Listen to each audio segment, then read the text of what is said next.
Ué, acabou? Imagina. Ué, é? Imagina se não. Quando tá bom. Você tem que pegar o microfone, né, Chico?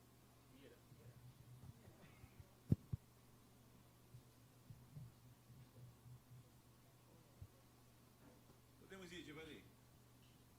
Olá, queridos, tudo bem? Hoje nós teremos uma lição especial. Vocês já viram que o cenário aqui está montado, né? Restaurem a mesa da família. É a lição hoje, a lição de número 8.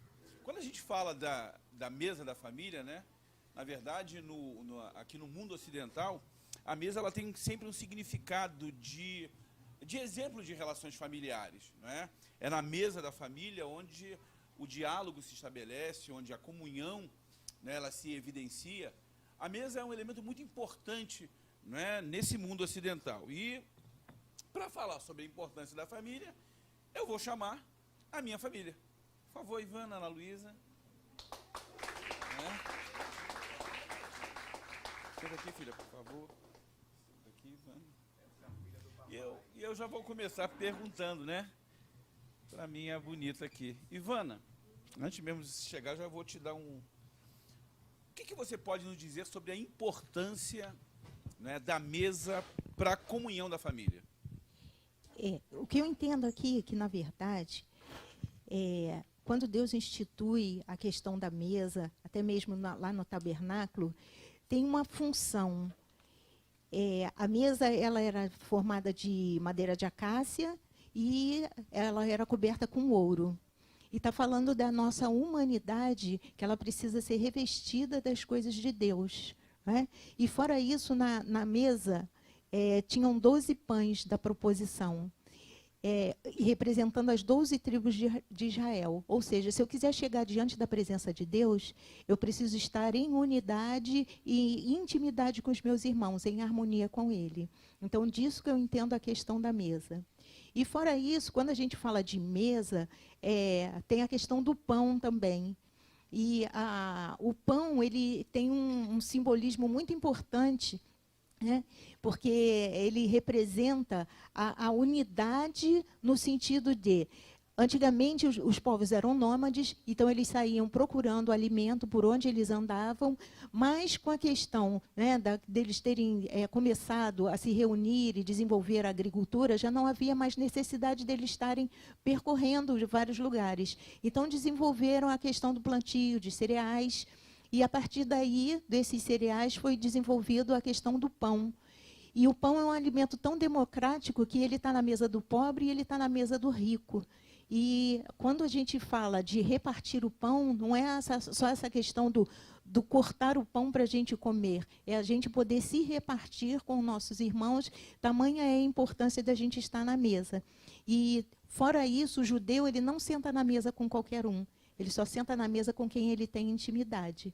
Então, é um momento de muita importância. Isso aqui é um momento sagrado. Antigamente, as pessoas antigas falavam assim, não se pode fazer certas coisas na mesa, porque a hora da comida é sagrada. E ela é sagrada mesmo, porque nós estamos convidando a presença do Senhor para estar conosco. Então é por isso que a gente pode dizer que a primeira coisa que o inimigo tenta atacar é a mesa da família. Quando a gente fala de mesa aqui, no sentido é exatamente isso, de comunhão, né, da intimidade, do relacionamento. Porque se ele enfraquecer, né, essa estrutura, ele vai conseguir os seus intentos. Além dessas coisas todas, tem a questão prática também. Porque quando a gente tem uma mesa, não necessariamente só a mesa física, assim, né? Mas a questão de sentar em círculo com a sua família. Tem alguns apartamentos que não tem espaço.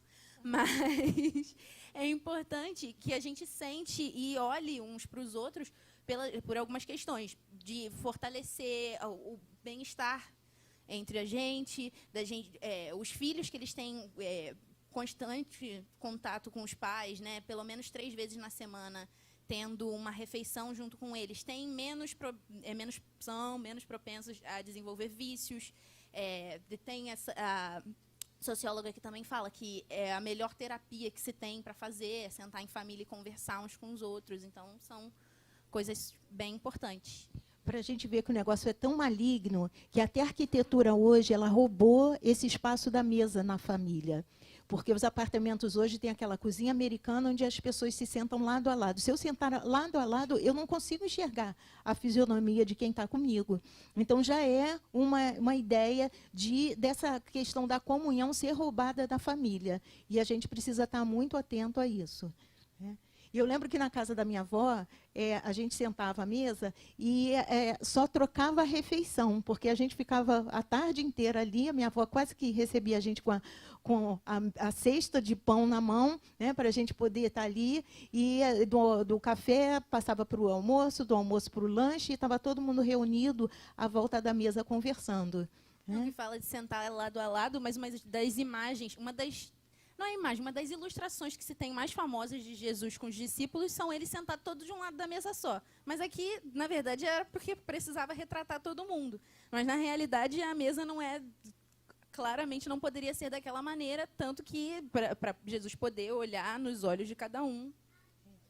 O formato era em U, né? Tipo o cavaleiro Arthur e o cavaleiro da Távola Redonda. É aquele U onde a pessoa que servia, ela entrava para poder servir as pessoas, né? Amém. Tem uma coisa bacana nesse retrato, na verdade.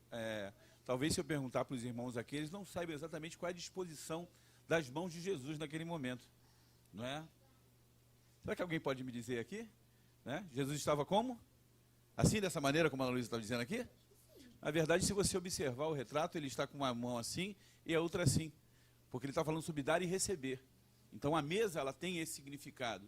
É um lugar onde você troca, é um lugar de partilha, é um lugar de intimidade. A mesa é um lugar de comunhão. E essa questão ela é importantíssima, porque não existe vida em família se não houver comunhão. E a gente precisa estar sempre preocupado em saber o que está acontecendo com os membros da nossa família. Porque senão fica cada um no seu canto, chorando seu pranto, um clube de solitários, e a gente perde totalmente o sentido de família. Família é a gente se importar. E eu aprendi eu vou dar o crédito, né, ao Sérgio Cortella, que ele diz o seguinte, que se você importa um material, é porque você traz ele para dentro do país. E você se importar com alguém, é você trazer ela para dentro de você, para ela fazer parte da sua vida. E isso o sentido da família é exatamente isso, porque o ministério de Cristo foi trazer unidade ao corpo, e a gente precisa estar reproduzindo essa embaixada do céu aqui na terra, que é através da família. E a mesa ela é fundamental para que a gente tenha esse momento de comunhão. Então, a mesa é um lugar de relacionamento, mas também é um lugar de renovação, não é? De renovação física, renovação psíquica. Sim, e não é só um lugar... quando a gente fala comunhão, né, a gente só ficar sorrindo assim, não. Tem hora que a gente discorda das pessoas, daquilo que elas estão fazendo, daquilo que elas estão se comportando, ou daquilo que elas estão pensando, e isso não é ruim. Você só vai contradizer uma pessoa, ou ter um embate com uma pessoa, se você tem uma certeza que você pode ir por esse campo. Senão você vai andar meio que pisando em ovos num relacionamento onde não se tem uma profundidade. Aliás, quando a própria Provérbios fala, né, que o irmão, quando discute com o outro, é como se estivesse se afiando e aprofundando o seu relacionamento. É claro que a gente não vai faltar com respeito, mas a gente precisa estar sempre com essa preocupação de relacionamento não é concordar com tudo. Relacionamento é a gente dizer aquilo que pensa e o outro respeitar também as nossas ideias e a gente trocar ideias para ser enriquecido, né? Além disso, a mesa também é um lugar de celebrar a provisão. Uma das coisas mais interessantes que a gente tem lá em casa é que quando a gente ora junto, né, a gente tem no nosso momento, cada um faz a sua oração, todos juntos no mesmo propósito, mas a gente sempre agradece a Deus pela provisão que Ele tem dado, né? E aí a mesa lembra do sustento que a gente trabalha para trazer, mas que também o sustento que Deus garante para nós. E a gente aprende, né, desde que eu até falo assim, porque são os animais que comem sem agradecer, né? Eles vão e tchau. Aí a gente precisa entender que nós somos seres humanos e a gente precisa, se tem um compromisso com Deus, eu preciso ser grata. E uma das coisas que posso adiantar essa parte? É que Jesus ele se revela no partir do pão. Uma das coisas que a gente lembra é que Jesus ele estava preocupado em estar com os discípulos antes dele ser crucificado, ele estava à mesa, e ele ainda diz que esse era um momento que ele tinha muita ansiedade de chegar àquela hora, né?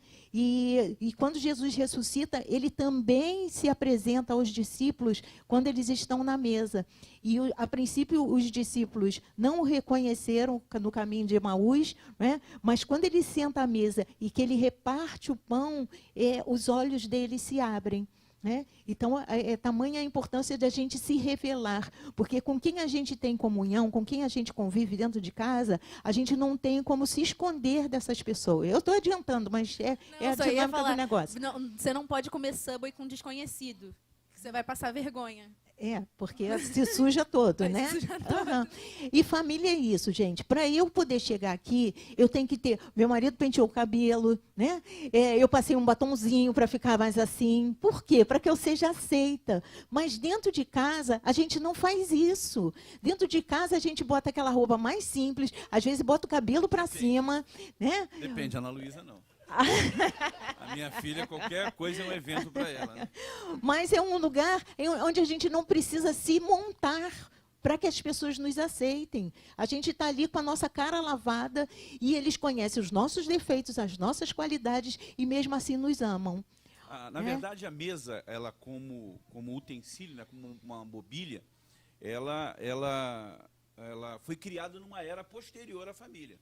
A gente pode ver, talvez, lá no relato lá de Adão e Eva, lá no livro de Gênesis, não existia mesa, não é? Mas, desde os primórdios, a gente observa que esse ato de se alimentar, né, esse ato de partilhar o pão, era feito em conjunto dentro do ambiente familiar.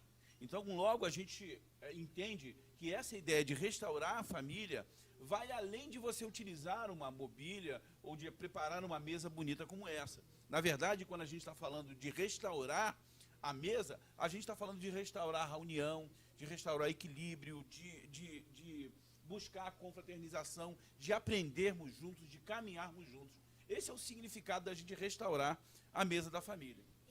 A mesa é um dos símbolos mais importantes que se tem da família, se não for o mais importante, que não é só um elemento do relacionamento conjugal, né? Um relacionamento também de comunhão entre os pais e os filhos, de partilhar mesmo. Coisa que hoje em dia está que nem a figura que estava ali. Né? Um negócio que todo mundo com a cara no celular. Às vezes a gente chega no restaurante e vê as famílias, cada um com a sua cara no celular, e perdendo totalmente a intimidade e a comunhão. E quem fica muito voltado para essas questões somente da informática, da internet, de estar só olhando ali, ele tem uma dificuldade de se relacionar pessoalmente. Às vezes, os adolescentes, eles conversam um do lado do outro aqui pelo telefone. Já vi isso acontecendo. Né? Eles estão na mesa, mas não sabem mais falar. Eles só sabem teclar um para o outro. Não é só que fica com relacionamentos superficiais no presencial, não. Os relacionamentos ficam superficiais em todas as áreas.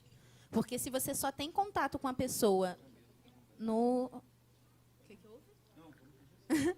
Porque se você só tem contato com a pessoa e através de mensagem, você pode medir muito o que você vai falar, você pode ir vendo cada coisinha, mas quando você está na frente da pessoa falando, né, a língua ela é um exercício diferente da escrita, quando a gente está falando. Então, acontece de forma diferente. A rede social afasta quem está perto, quem está longe, quem está no meio, quem está fora, quem está dentro, todo mundo. Falando sobre a questão da convivência, Vânia. Nós estamos falando da questão da convivência. Na verdade, essa convivência, né, ela se acentua nas relações familiares, né? Na verdade, até porque, pela obrigatoriedade que a gente tem de viver no mesmo teto. Esse viver no mesmo teto, ela vai impor para você uma convivência. E essa convivência, ela pode ser prazerosa, ou ela pode ser algo extremamente, né, desgastante, né, até daninho, se as relações entre os membros da família são tóxicas. Então, a convivência, dentro daquilo que a gente espera no restaurar a mesa da família, é o primeiro elemento que é afetado.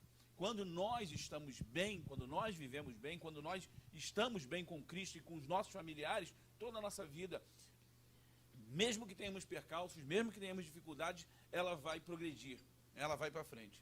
A outra coisa interessante, Vaniel... Mas nessa convivência, muitas vezes, o outro nos irrita muito.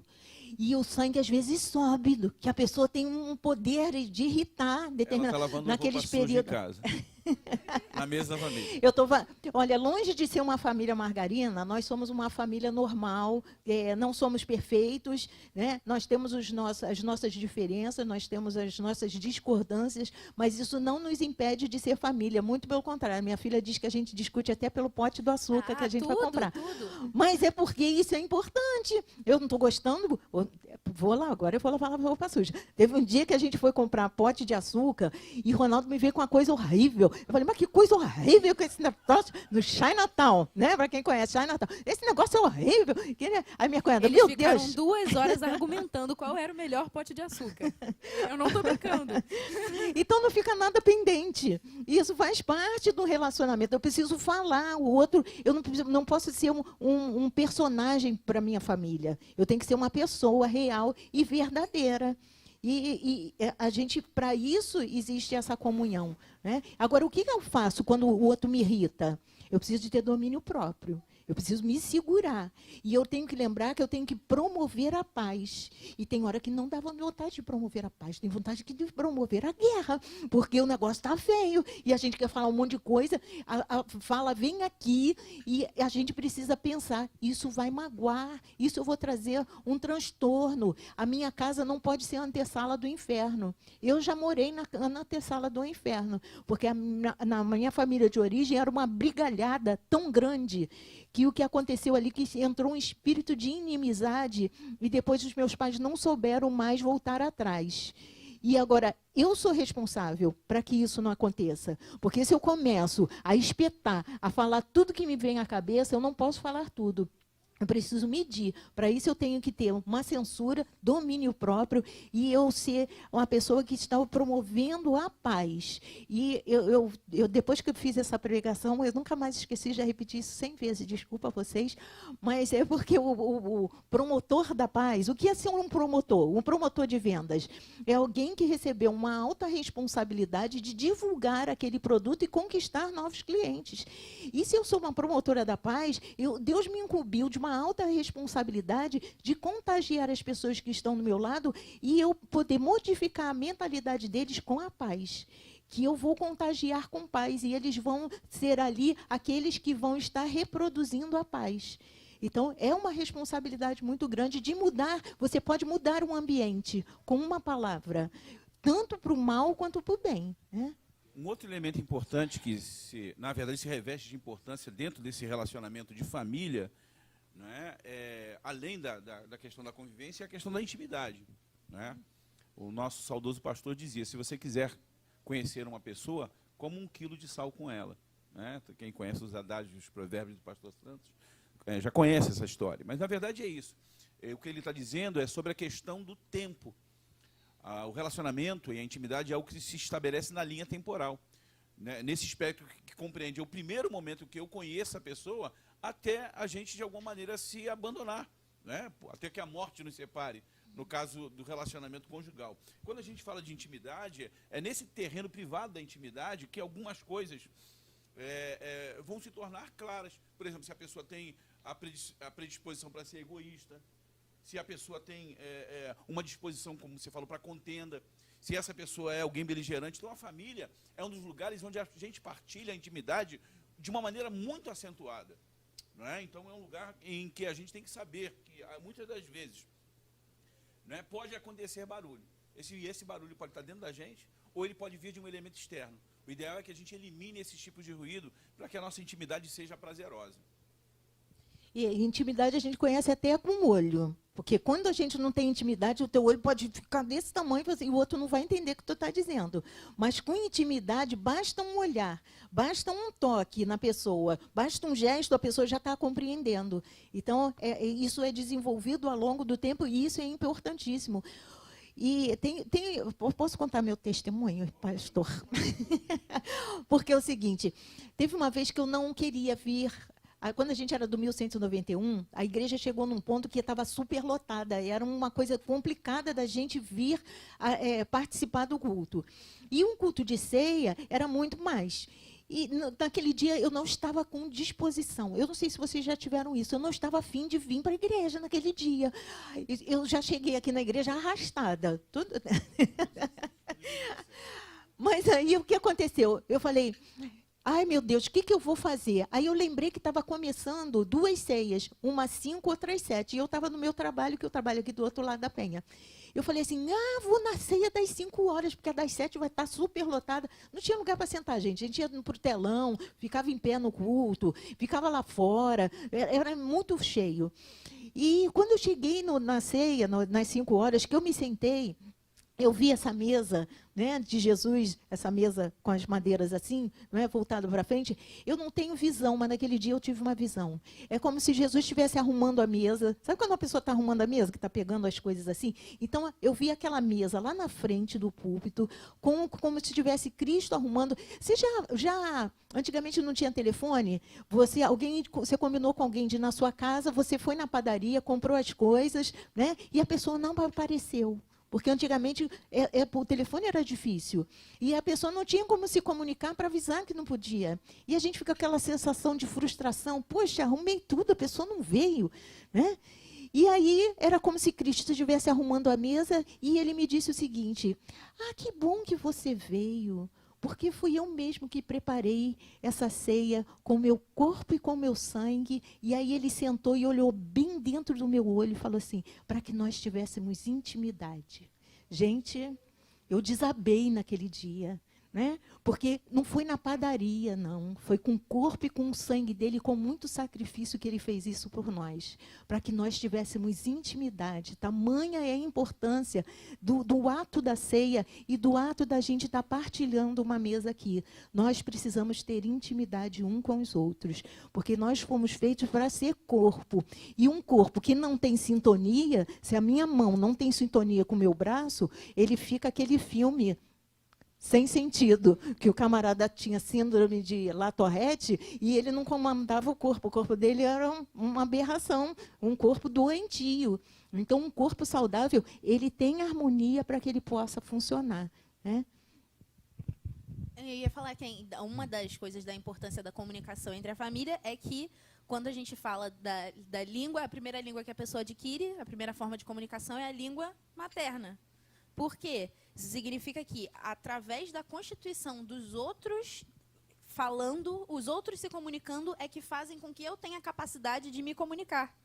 Então, isso forma quem a gente é. É conversando com a nossa família que a nossa identidade é formada primariamente. Né? Tem uma história interessante, né, no caso da Ana Luísa, né, que a Ivana sempre corrigiu. A Ana Luísa não é aquela criança que foi estimulada a falar as coisas erradas, que é sempre uma gracinha, né? Quando a criança fala alguma coisa assim errada, né? Ivana consertava isso. E a Ana Luísa, bem pequena, ela falou na classe lá, crocodilo quadrúpede. Não, eu escrevi aos 6 anos. Eu fiz um desenho e escrevi crocodilo quadrúpede. Outra coisa bacana, então, que a gente está falando aqui é a questão da cumplicidade, né? Na mesa tem isso, compartilhar segredos, né? Até essa palavra é interessante, idiosincrasia, as nossas sujeirinhas, né?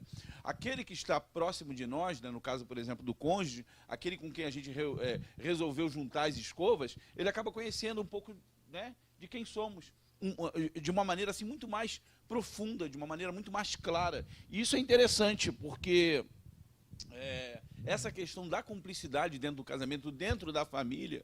Quando estou falando de cumplicidade aqui, não é de cúmplice de roubo, não, né? Que ultimamente, quando a gente está falando, né? Aqui no Brasil, usa muito essa palavra de cumplicidade para demonstrar, as pessoas dizem hoje, o mal feito, né? Hoje não se fala mais roubo, não se fala mais corrupção, né, extorsão, nada, mal feito. Mas quando a gente fala da questão da cumplicidade, é no sentido da gente se entender e até mesmo, né, hoje, até na comunicação não verbal. A cumplicidade é tanta que quando a Ivana levanta o olho, quando...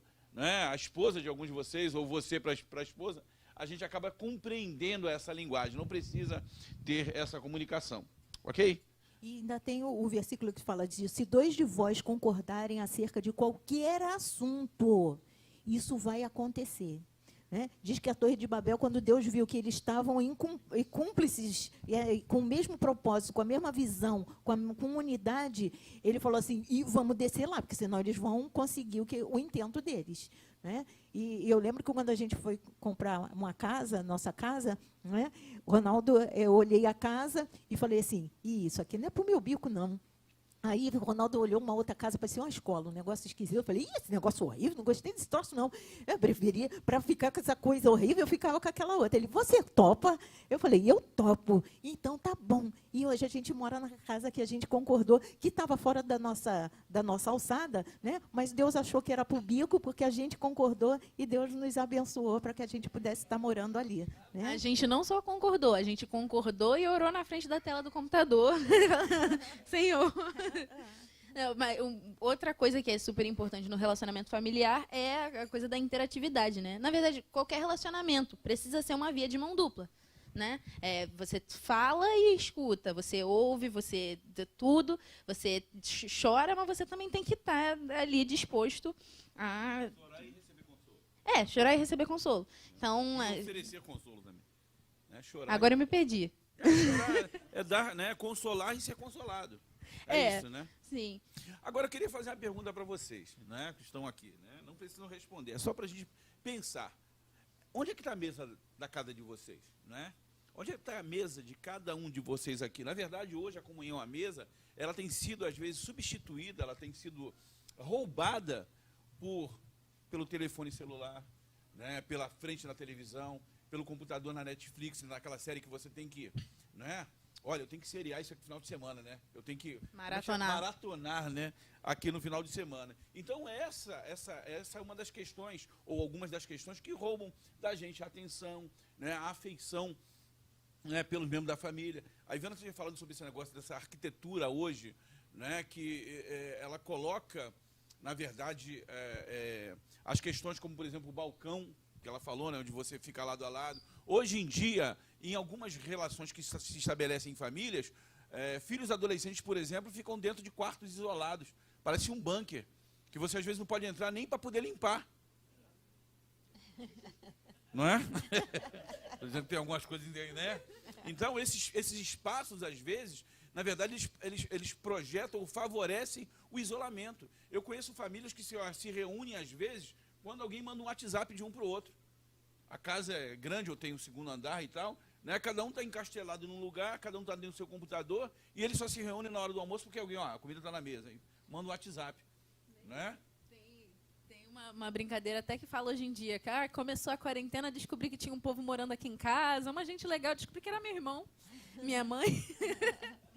E, às vezes, até a questão do trabalho também. A pessoa se enfia tanto dentro de um trabalho, ele tem que trabalhar, ele tem que estudar, ele tem que conquistar, ele tem que fazer, que ele perde essa capacidade de estar interagindo com a sua família.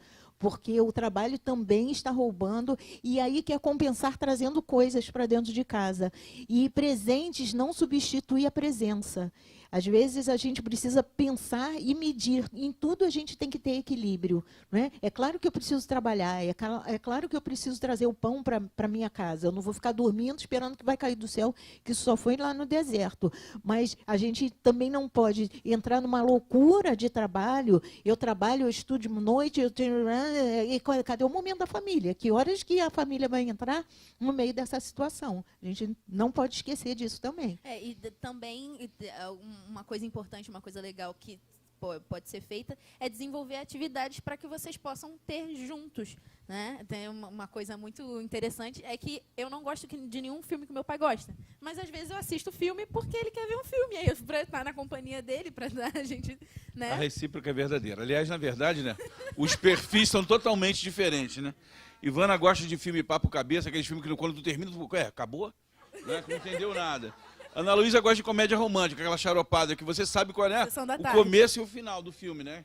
No final os caras vão se casar, vão viver felizes para sempre, construir família e tal. E eu já gosto daquela estética hollywoodiana, né? De explosão, bomba, tiro, pancadaria, né? Então, para nós encontrarmos um filme que nós possamos assistir juntos, alguém tem que ceder. A gente não assiste filme junto porque a gente quer ver o filme. A gente assiste filme junto porque a gente quer estar junto. É mais ou menos por aí. Uma coisa interessante, né, nesse universo que a gente está vivendo é que cada vez mais a gente consegue perceber que essa coisa de mesa de família ganhou um outro símbolo. Ela, na verdade, não é mais aquele elemento unificador da família. Hoje, muitas das pessoas, na verdade, pensam em comprar a mesa mais como uma peça de decoração. E não do lugar onde se está. Eu tenho uma coisa interessante que eu posso dizer para vocês, alguns amigos aqui conhecem isso. Na minha casa eu tenho uma mesa de 10 lugares. E essa mesa de 10 lugares, nós somos 3, uma família de 3. Uma mesa de 8 lugares. Não, lá em 3, mas 10 aqui na lugares. casa que a gente mora, são 6 lugares, mas ela vira 10, porque a gente vai botando os banquinhos assim nas pontas para quem chegar poder agregar. E eu já comprei já a mesa com 10 lugares também, exatamente por isso, pela ideia de você receber pessoas. Na verdade, a mesa da família também é um lugar onde você pode praticar de maneira generosa a hospitalidade. Se você, como cristão, não tem comunhão com o teu irmão a ponto de partilhar com ele, né, um café, né, se você não partilha com ele de uma refeição, você pode ter certeza que tem alguma coisa errada nessa relação. Você, é claro que você não precisa ter uma porta aberta para todo mundo na sua casa, mas nós precisamos ter amigos. Né? Ter amigos é algo muito importante. Tem uma música da Estela que eu acho legal, que ela diz que amigo é muito mais do que alguém para conversar, alguém para abraçar. Amigo é uma bênção que vem do coração de Deus para a gente cuidar, para te guardar. Então, nessa mesa que representa a comunhão, muitas das vezes nós convidamos amigos também para partilhar dessa relação. Né? Bom, nessa lição, na verdade, lição 8, que ele fala restaure a mesa da família, o pastor Estevão Fernandes, ele fala que algumas coisas que existem ou foram colocadas hoje na mesa da família têm que ser tiradas, têm que ser quebradas. E pegando lá, na verdade, quem viu o texto bíblico básico da lição, ele está falando sobre a oração de Jesus no Getsêmani. Quando ele fala sobre, na agonia ali do Getsêmani, ele fala para o Pai afastar dele o cálice. E aí, né, o autor, ele fala sobre 6 cálices que devem ser retirados dessa comunhão. Na verdade, a pergunta que a gente pode fazer é assim, qual seria hoje o cálice que você diria ao Pai, Pai, afasta de mim esse cálice? Tem gente que fala até assim, Senhor, eu não aguento mais. Já chegou no meu limite. Essa situação não tem mais como prosseguir. Então, são os cálices que precisam ser quebrados. E um dos cálices que o autor aqui da revista vai falando, ele primeiro fala do cálice da indiferença. É esse o primeiro cálice? Cálice da indiferença. A gente até brinca, né, que a gente tem um conhecido, meu best friend, que sumiu, na verdade, ele é irmão da minha filha, né, de criança de coração, e a gente brinca que ele é muito fechado, ele diz assim, eu até me importaria com as pessoas se elas existissem, porque às vezes tem pessoas que elas são tão indiferentes às outras, deixam de se importar tanto com as pessoas, que parece que elas não existem. Elas são... Está ruim, né? Esse microfone? Ficou... A indiferença é pior que o ódio. Porque o ódio eu ainda sinto alguma coisa. Agora, indiferente, dane-se. Não quero saber. Problema seu. Faz do teu jeito. E se isso existe dentro de uma família, essa família está passando um problema muito sério. Porque eu não posso... Esse problema é seu. Né? Esse problema é nosso. Se algum membro da nossa família está com problema, esse problema não é dele, esse problema é nosso. E a gente tem que, talvez, se o outro estiver dando uma brecha, eu preciso entrar nessa brecha. Em jejum, em oração, em palavra, em comunicação, em paciência, em investimento de tempo para ela. Porque eu não posso ser indiferente à dor de quem está do meu lado. Eu preciso olhar nos olhos da pessoa e saber o que está acontecendo para poder estar tentando auxiliar. A minha família não pode ser alguém à parte. Tem que fazer parte. Eu até brinco que às vezes alguém chama a gente, né, para alguma coisa, vai ter que chamar 3, porque onde vai a corda, vai a caçamba aqui. Né? Não tem esse negócio que a família está para lá, a família está para cá. E a gente precisa estar incomodado, sim. Então, se eu fiz uma aliança, e eu até brinco, né, eu falo que a pessoa que melhor me conhece, que me conhece por dentro e por fora, é o meu marido. Porque ele viu, na verdade, é porque ele viu o parto, né? Então, ele me viu por dentro, foi a única pessoa que me viu por dentro. Por dentro é horrível. Mas nem eu sei. Nem eu sei, porque foi ele que me viu. Mas ele me conhece. Né? Então, ele sabe como eu sou, sabe? Tem gente que fala assim, Ivone é tão calminha. Aí pergunta para eles, então só com essa calma toda aqui aparente. Né? Na verdade, não são só alguns cálices que a gente às vezes quer quebrar, não, né? A gente às vezes quer quebrar um telefone celular também, né, Nando? Quando a gente está na mesa conversando e tal, a pessoa está entretida com alguma coisa, né? Mas olha que interessante, quando a gente fala sobre a questão da indiferença, né? Como é que duas pessoas que começam um relacionamento, que dizem que se amam, né? Que fizeram ali um pacto de aliança, não, tá bom, aparece, tá ok, né? Tá bom. Né? Eles podem viver numa casa sem existir como marido e mulher. Quando a gente fala sobre indiferença, quantas mulheres passam, às vezes, a vida inteira se lamentando porque o marido não consegue perceber as suas feridas? Quantas vezes também mulheres, né, ou homens, às vezes só são percebidos pela esposa como se fosse o pai que é provedor, como aquele cara que é responsável por trazer as coisas para casa. Então, quando a gente fala sobre essa questão da indiferença, né, a gente tem que saber como é que a gente tem lidado com a agonia, com a tristeza do nosso cônjuge. Uma coisa é certa, se a gente planta ou, né, ou semeia indiferença, é isso que a gente vai colher, porque a gente só vai colher aquilo que a gente semear. Quando eu faço avaliação, algum pai, né, eu queria atendimento para meu filho, uma das perguntas que eu faço é assim, quais são os 3 sonhos que ele tem? Me diz 3 sonhos que seu filho tem. Na verdade, eu não quero saber quais são os sonhos que o filho dele tem. Eu quero saber qual é o grau de intimidade que ele tem com seu filho. Né? A ponto de saber o que ele pensa, o que ele imagina, o que ele deseja. A gente precisa saber isso. Né? O que está no coração daquela pessoa. Eu conheço pessoas que, dentro da sua casa, eles se comportam como se fosse uma coisa, mas por detrás eles estão pintando caneco. E eu não posso fazer isso, eu não tenho que andar na verdade. Eu tenho que ser verdadeiro com a minha família. Eu não posso ser indiferente com a minha família. Eu preciso estar presente de corpo, alma e espírito dentro desse relacionamento. Porque a indiferença é um cálice que precisa ser quebrado, porque senão fica muito difícil de dizer que isso é uma família. Não é só a indiferença, né? Tem o cálice da rejeição, que também precisa ser quebrado, que também é tão ruim quanto e que afeta não só a relação entre um cônjuge e outro, mas também com os filhos, né? A Ana Luísa ainda tem sorte, né? Porque essa questão é só ela, né? Então não dá nem para dizer que tem preferência de filho. Ela é a melhor e a pior filha que nós temos. Eu acho que eles não sou a filha preferida, não. É a que me dá mais trabalho, é a que dá menos trabalho. Né? Na verdade, é o seguinte, eu queria, como a gente está falando também da questão da rejeição, não é? A Luísa está falando sobre alguns estudos que falam sobre a questão da rejeição, que traz... Nos estudos falam que a rejeição ativa a mesma área do cérebro que a dor física, né? Então, é tão ruim quanto... Bom, agora é o seguinte, gente, para botar fogo aqui no parquinho aqui da discussão, eu vou fazer uma pergunta. Vou perguntar para você, Ivana. Será que a rejeição que um dos cônjuges pode experimentar no casamento, ele pode vir de coisas, vamos dizer, não palpáveis ou não visíveis, como, por exemplo, o adultério, a traição? A questão do adultério, ele traz... é um demônio que traz repulsa ao seu companheiro. É algo complicado. E, às vezes, a pessoa acha que adultério é só se for por um ato físico. Às vezes, somente a pessoa está ali teclando questões de pornografia, isso já é um adultério. Eu já estou trazendo contaminação para dentro da minha casa. Eu vou trazer um videozinho para animar o relacionamento. Não, você está trazendo espírito de prostituição para dentro da sua casa. E isso é algo diabólico. Então, você está rejeitando quem está do teu lado. Você está desejando aquilo que você está vendo lá e não a tua companheira.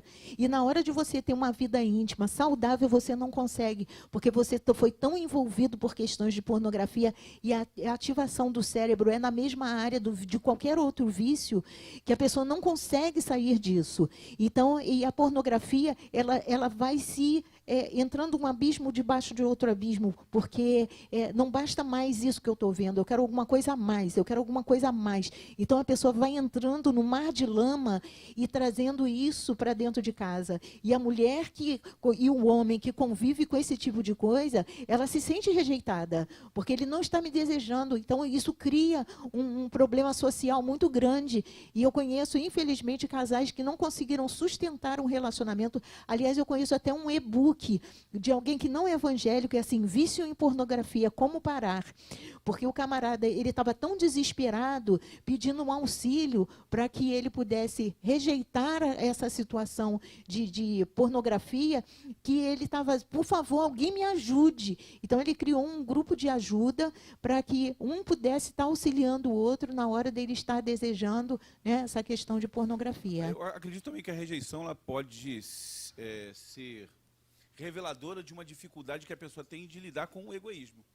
Né? Pessoas egoístas, aquelas que tudo é meu, é o meu desejo, né? A minha maneira. Né? O egoísta é aquele cara ou aquela pessoa que pensa que o mundo orbita em torno do seu umbigo. Então, ela às vezes acaba rejeitando as outras pessoas a partir do momento que elas não conseguem dar a ela, né? O último gole do suco? Tá bom. Tá. Aí vai.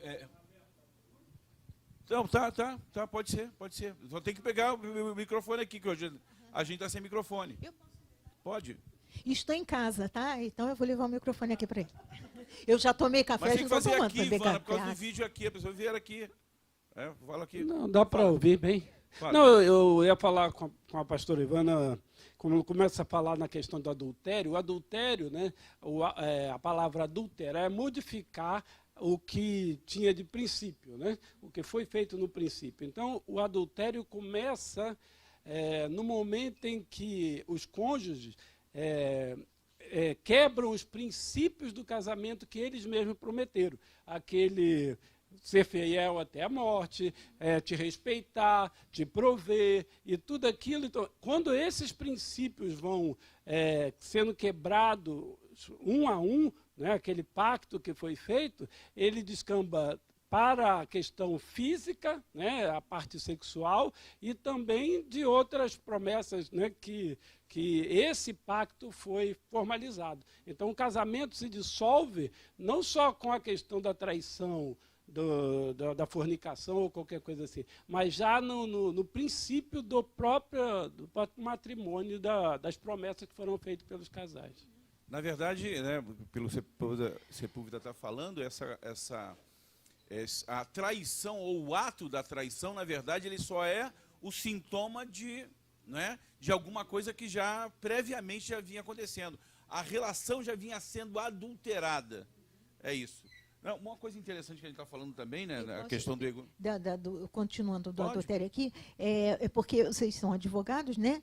Cadê o Vaninho? E existem leis fundamentais e leis secundárias, não é? E nos 10 mandamentos são leis fundamentais. E está lá, não adulterarás. Né? Então, eu não posso permitir que isso entre dentro do meu relacionamento. E, aliás, você vai falar de divórcio, né? Mas de todo. Às vezes a pessoa entrega eu já vi, o pastor Eurípides estava falando isso aqui. As pessoas entregam seus filhos a Moloque, que é aquele que vai satisfazer o meu prazer. Então, ele não quer saber, ele não está nem aí se os filhos vão sofrer. Ele quer satisfazer o umbigo dele e entrega os filhos a Moloque em nome do seu prazer. Né? Então, ele esquece que ele fez um juramento, que ele tem princípios a cumprir, e isso é algo que é importante. Que se você deu a sua palavra, você precisa cumprir a sua palavra. Eu conheço um camarada que ele não faz negócio com alguém que trai a mulher. Ele falou, se ele trai a mulher, ele vai me trair. Então, eu não faço negócio com esse camarada, porque ele não é digno da minha confiança. Né? Então... Peraí, já me entendi. Tem alguém ligando aqui.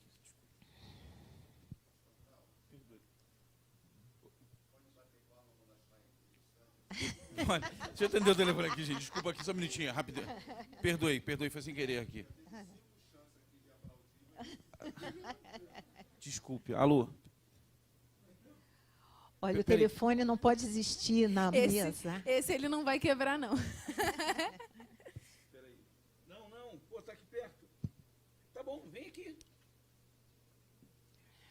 Vai ser um prazer. Tá bom, gente. Tô aguardando vocês aqui. Valeu. Quem é? Depois você vai saber. Não, ninguém é alguém especial, mas é da casa, né? É gente da casa, tá bom? Bom, vamos lá. Outro cálice que deve ser quebrado. É o cálice da intolerância. A intolerância também, às vezes, eu falo que eu herdei os defeitos dos dois, né? Coitada dela. Os dois reclamam daquilo que... Não, é brincadeira. Mas é que a gente não pode reclamar daquilo que a gente faz, né? Daquilo que a gente é. E muitas vezes isso acontece, né? A gente tem defeitos, mas a gente quer exigir do outro uma perfeição. Na verdade, nós não podemos achar que os nossos cônjuges, né, ou que os nossos filhos, eles são pessoas destituídas de vontade, né, que, né, a gente pode controlar como se controla uma televisão por controle remoto. Não é isso. As pessoas, elas têm, né, as suas maneiras, as suas peculiaridades, né? Elas são indivíduos. E o que a gente às vezes encontra nessa situação da intolerância? Às vezes a gente, como pastor, ouve, né, quando vai aconselhar um casal, ou a gente vê, né, a Ivana deve ver isso também no consultório de psicologia, né? Pessoas, às vezes, alegando incompatibilidade de gênios, né? Para falar, de alguma maneira, tentar acabar com uma relação. Falar, não, a gente incompatibilidade de gênero. Mas, cara, quando casaram ou antes de casar, eram tão compatíveis que não conseguiam se desgrudar. E por que aagora alegam isso? Né, tem uma questão, a Ivana estava falando que, acho que foi o pastor Eliseu que falou uma vez aqui sobre, né, sobre o mito de Procusto. Não sei se alguém já ouviu falar isso aqui, né? Na verdade, esse na mitologia grega, Procusto era uma espécie de bandido, um facínora que vivia numa floresta, e ele convidava as pessoas para passarem a noite com ele. E ele tinha uma cama.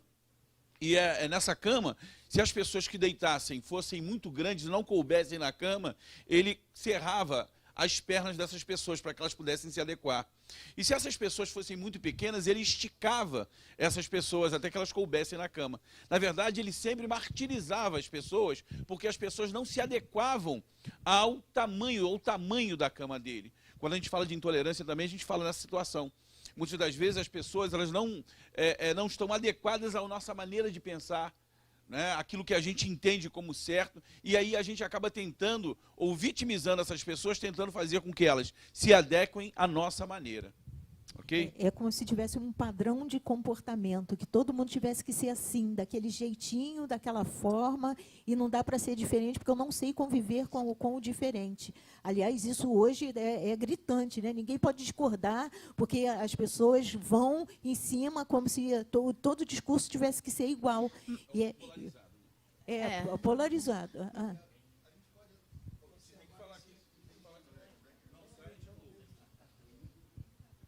E é bom a gente observar aqui que toda quebra desses cálices, ou toda manifestação de cálice aqui, só existe porque não houve uma reestruturação da mesa. Né? Então, quer dizer, a falta que a mesa, quem é intolerante não senta à mesa. Então, só há intolerância porque não faltou a mesa. Então, você mesmo disse no início que as arquiteturas hoje do apartamento já não constituem mais um espaço físico de você colocar a mesa. Se nós olharmos para antigamente, a casa dos nossos avós tinha um cômodo da casa que era a sala de jantar. Você hoje pega no jornal uma arquitetura de um apartamento, vê lá, sala de jantar, mas é uma sala junto com a sala de estar. Aonde você sai da televisão para sentar à mesa, a televisão continua ligada. Então deixou de ser um lugar separado, deixou de ser, que era um lugar social da família, que é o único lugar da casa onde se reúne a família. No quarto do casal, você reúne o casal, do filho, banheiro separado. Então, o único lugar que você reúne a família era a sala social, a sala de jantar, era a sala da mesa. Então, por falta da mesa, você constitui todos esses cálices pendentes ou de pendência que você tem numa família hoje. Ou tinha a sala de estar ou a copa, né? Antigamente, as casas antigas tinham uma copa, que era o lugar da mesa, exatamente onde a gente se reunia. Que é interessante isso, porque, na verdade, a intolerância ocorre porque a gente entende os motivos pelos quais a gente pensa de uma certa maneira hoje. Porque ontem eu já não pensava assim, amanhã eu já não vou pensar assim, mas hoje eu entendo quais são os meus motivos. Quando a gente tem uma comunicação efetiva, quando a gente de fato torna comum, entende os motivos dos outros, ainda que a gente não concorde, a gente não tem como ser intolerante se a gente está tendo um compartilhamento dos nossos entendimentos, né? E aí você pode discordar, mas aceitando. E se a pessoa for humilde, ela vai aprender com uma pessoa que pensa diferente. E não é que está errado, não, só é diferente. E aí eu acrescento alguma coisa no meu universo. Eu posso transformar o meu entendimento a partir do olhar do outro. Porque eu tenho uma visão de um jeito, o outro de outro e a outra de outro. Se eu consigo somar isso, eu vou ser enriquecida. Né? Então, eu saio ganhando com a questão. Na verdade, essa intolerância ela se revela porque as pessoas, às vezes, não estão dispostas a enxergar as suas próprias falhas. Não é? Elas tendem a utilizar, às vezes, essa questão da intolerância como um instrumento que vai validar exatamente essa ruptura, essa separação, o divórcio. Mas se tem uma coisa que Deus odeia, né, que está lá na Bíblia, é o divórcio, né? Está lá em Malaquias. Outra coisa interessante que pode trazer essa ruptura da comunhão da mesa é exatamente essa competição também que existe, né, o que pode existir no seio da família. E nada, a gente vai dizer que nada justifica a competição no seio da família, por quê? Ou num casal. Porque quando o princípio que estabelece exatamente o casal é serem uma só carne. Não é? E como é que uma só carne pode competir consigo mesmo? Não é? Então isso é um paradoxo, não é? Essa questão da competitividade. Eu não costumo falar sobre isso, e, na verdade, é mais uma coisa que eu sempre pensei, mas que eu nunca falei, nunca falei nem para vocês.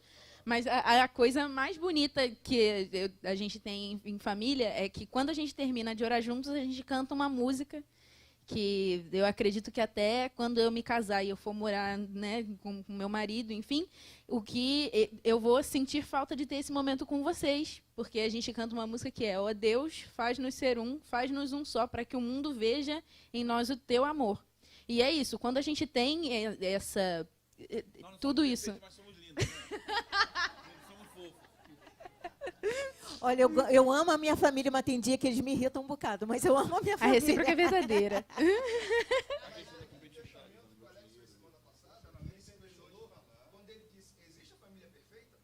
Tem não, gente, tem não. Tem,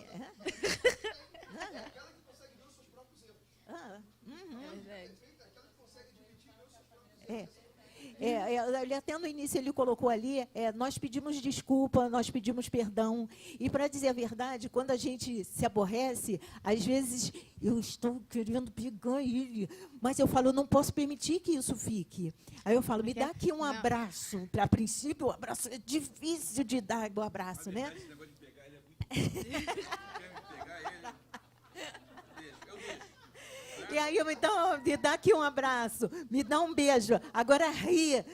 Aí depois é tanta patetice que a gente começa a rir mesmo, porque é para quebrar, gente. Porque se a gente deixar, a gente cria um muro, uma fortaleza entre nós, e depois eu não sei nem mais onde eu me perdi. Então, eu não posso permitir que isso aconteça. O meu marido não é meu adversário. Quando Deus criou a mulher, não foi para ela ser uma adversária, mas para ser uma adjuntora. E a disjuntora eu aprendi que é aquela que está ao lado para fazer ficar de pé. Então, é quase que o papel do Espírito Santo, aquele que está ali ajudando para essa família poder ficar sustentada.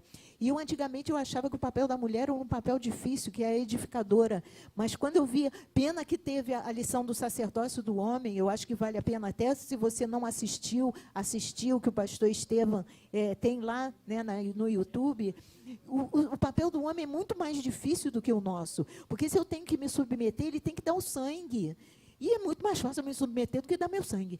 Mas é isso que é o papel do homem dentro de uma família. Ele tem que amar a tal ponto que a vida dele fica como, né, secundária. Né? Mas, às vezes, essa coisa da competição está até na raiz do relacionamento, né? Às vezes, na motivação pelo qual o relacionamento começou. Se você vê, por exemplo, se vocês verem, por exemplo, tem muita gente que, na verdade, quer ter um relacionamento para ter um relacionamento. E não porque essa pessoa é legal e eu gostaria de constituir família com ela, né? Deus me livre. Na verdade, a gente fala nessas questões também, que outro cálice que é importante é o cálice desse individualismo. Não é? Na verdade, a gente está aqui buscando trazer parâmetros as informações que o pastor Estevam Fernandes trouxe na revista. Ele fala sobre essa questão do individualismo. E a pergunta é, como é que uma pessoa que não sabe dividir, que não sabe partilhar, que não sabe distribuir, como essa pessoa almeja se casar? Como é que essa pessoa, de alguma maneira, sendo intolerante, sendo ingrata, né, achando que é uma pessoa ensimesmada, né? É uma palavra complicada, né? Mas uma pessoa que é fechada em si mesmo, como é que ela pode, né, de alguma maneira, querer se relacionar com uma outra? Isso é algo que a gente tem que pensar na questão do individualismo exacerbado, ok? Eu tive 2 experiências aqui, foi hoje mesmo, quando falando dessa questão do individualismo, né, exacerbado. Porque eu não gosto de trabalhar com texto. O Ronaldo trabalhou no teatro da igreja há muito tempo. Eu não sei fazer isso, falar as palavrinhas, né? E a minha resistência estava grande. E eles falavam, mas a gente tem que ler para a gente poder ter uma sintonia, ter harmonia no que está falando, não sei o quê. Eu estava resistindo, eu não queria pegar esse papel de jeito nenhum, né? Mas aí todos dois, aí eu falei, gente, são 2 contra 1. Eu tenho que ceder. Eu tenho que, né, mostrar assim, eu estou fazendo parte disso. Não pode ser só do meu jeito, porque do meu jeito eles não sabem andar. E aí eu preciso me integrar a essa Agora forma de trabalhar. Fala do seu egoísmo. Isso é egoísmo, que eu queria que fosse feito do meu jeito. Aí eu cedi para que pudesse alcançar. Na verdade, em 2017, quando ela foi ministrada, a Ivana que ministrou essa lição sozinha. Dessa vez, agora, seria a pastora que iria falar. E a Ivana falou o seguinte, poxa, a gente podia fazer... a pastora teve que ir para São Paulo para acompanhar o pastor na inauguração. E ela falou, poxa, a gente podia fazer em família, né? Sim, mas aí ela começou a pensar na lição do modo dela, né? Do jeito dela conduzir. Eu falei, Ivana, essa roupa não cabe em nós, pô. Não dá, a gente tem que partilhar, né? Então isso tem a ver exatamente com isso. Acabou que ela cedeu, porque eu ameacei, né? De agredi-la fisicamente. Eu ameacei. Eu não queria revelar isso para vocês, que é chato, né? E fora que eu ganhei, no Dia das Mães eu ganhei um perfume, uma caixa com sabonete, tudo bonito, né? E aí o sabonete lá em casa acabou, vou falar, acabou. Eu já fui no Guanabara hoje. Acabou porque ela fez a lista de compras e meu pai simplesmente Exatamente, não olhou. Tem uma semana Ele que não olhou. eu tô com aquela lista, Ronaldo, esse sabonete vai acabar, esse sabonete vai acabar. Eu passei no Guanabara hoje, já comprei, tá? Tava na promoção, Glória. tá, o sabonete. Mas aí eu pensei que eu tinha sabonete, o sabonete que eu ganhei no Dia das Mães, numa caixa linda. Eu falei, esse eu não vou botar não, esse é meu. Eu falei, caramba, eu vou botar pro jogo não. Mas aí eu falei, caramba, eu vou falar sobre individualismo e eu mesma estou reproduzindo isso aqui. Esse sabonete não pode ser meu, tem que ser... Daqui a pouco tá colocando cadeado na geladeira. Eu vou partilhar um sabonete só também, eu vou partilhar com eles. Só de maldade eu gastei 50% do sabonete só no sovaco, né? Gente, uma coisa interessante que eu queria que vocês partilhassem comigo aqui, né, é o último cálice. Esse último cálice é o cálice da ingratidão. E por que é interessante a gente falar sobre a questão da ingratidão? Porque a ingratidão é um desses cálices terríveis que também devem ser evitados, né? E não há nada mais cruel na vida de uma pessoa, ainda na vida de uma família, do que viver uma relação de ingratidão, não é? E a gente pode dizer que isso não é um clichê, não é? Porque a gratidão é alguma coisa importante para Deus. A gratidão, ela é uma espécie de tônico para a vida. Quando a gente fala de tônico, é algo que fortifica a nossa vida. A gente ser grato pelo que o outro, né, nos fez, pelo que o outro representa na vida da gente, ser grato pelos momentos que passamos juntos, né, compartilhamos, isso é muito importante. Não, é interessante que, na verdade, o contrário, né, da ingratidão. A gratidão faz com que a gente veja a vida com outros olhos. Mas, além disso, tem a coisa que Jesus sentiu falta de gratidão vivendo aqui na Terra, né? Quando ele curou os 10 leprosos e só o samaritano voltou. Ele ficou... E aí? Cadê os outros? Na verdade, é complicado você pensar nessa questão da ingratidão dos leprosos lá, né? Que quando um só volta, você vê o percentual das pessoas que são gratos. De 10, um volta, isso é 10%. Não é? Tomara que todos nós estejamos dentro desse 10%. Né? Porque o pessoal de pessoas que são ingratas é muito, muito grande. Eu quero dizer uma coisa, aproveitar aqui e dizer... Só que ele, além de ser grato pelo que ele foi curado, ele foi salvo. Foi o único que foi salvo. Né? Aquele que voltou para agradecer. E aí Jesus fala que ele estava salvo também. Os outros só foram curados, mas quando você é agradecido, você acrescenta bênçãos à sua vida. Eu só queria dizer uma coisa para vocês, aproveitar um momento aqui para dizer que eu sou muito grato a Deus pela vida da minha esposa, né?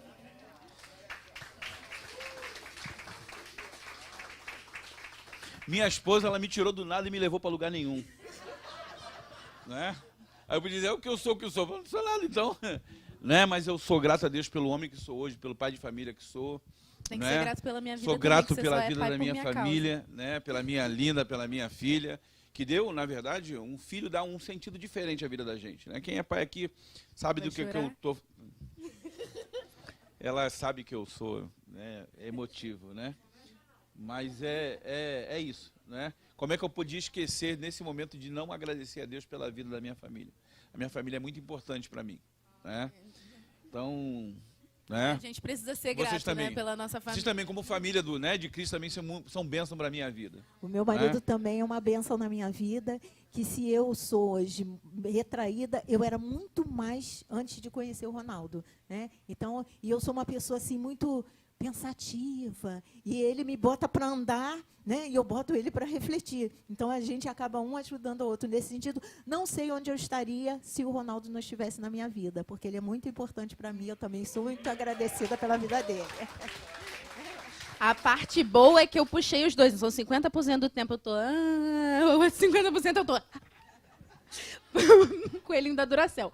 Mas eu realmente... se não fossem esses dois, eu não existiria. Então, eu não tenho... Né? Então, obrigada. Então, gente, eu só queria agora, a gente está caminhando aqui para o final desse encontro, foi mais breve até do que a gente pensava, né? Porque a gente, de alguma maneira, pensou em termos de adequar esse tipo de fala, né? Ou essa explanação aqui para, né, o domingo. Então, isso aqui é um grande ensaio, que vocês todos estão participando, né?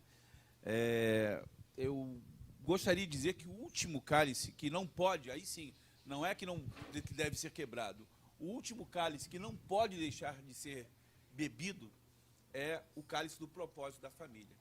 Não é? Quando a gente pensa na família dentro do reino de Deus, dentro das expectativas que Deus tem em relação à família, a gente vai entender como é importante nós não perdermos a noção desse propósito.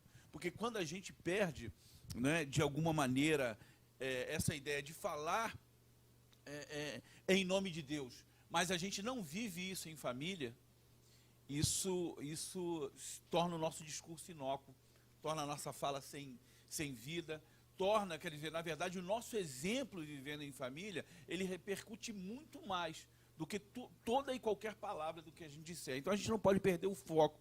Por quê? O próprio Jesus, né, o próprio Senhor Jesus, ele teve um propósito desde o começo e ele cumpriu esse propósito até o final. E por falar em família, né, e eu falar em comunhão em família, eu acho que os meus convidados chegaram, né? Então eu gostaria de chamar meus convidados aqui para poder fazer parte também da mesa aqui, né?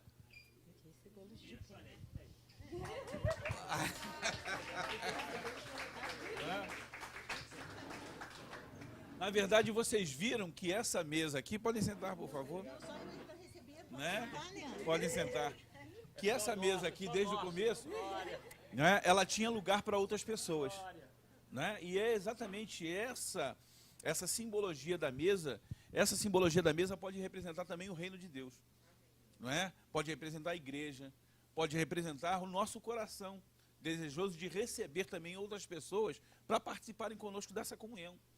Essa comunhão que nós vivemos aqui hoje, né, em termos de mesa aposta, isso aqui vai se refletir no céu, né? Isso vai se refletir no céu para toda a eternidade. Por isso é importante que nós vivamos isso em família, né, quando dizendo na nossa família nuclear, e que a gente possa também viver isso na nossa família, né, como corpo de Cristo. Vocês são muito importantes para nós também. Vocês são parte da minha família, da nossa família. E se a gente não está apto para sentar à mesa com a nossa família, a gente não está apto para participar dessa mesa no céu. Porque esse momento é um estágio que a gente está vivendo com a nossa família, que eu estou aqui vendo e convivendo com ela. Porque eu não posso dizer que eu amo a Deus se eu não consigo amar quem está aqui, quem é a pessoa mais próxima de mim, que é a minha família.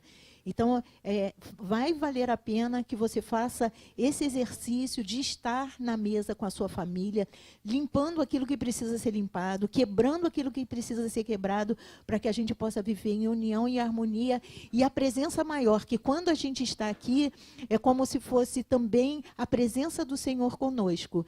Então, falou que cada vez que a gente sente à mesa, a gente possa fazer isso em memória do Senhor. Isso que é importante, na mesa, ter o vinho e pão. Deus abençoe a todos vocês.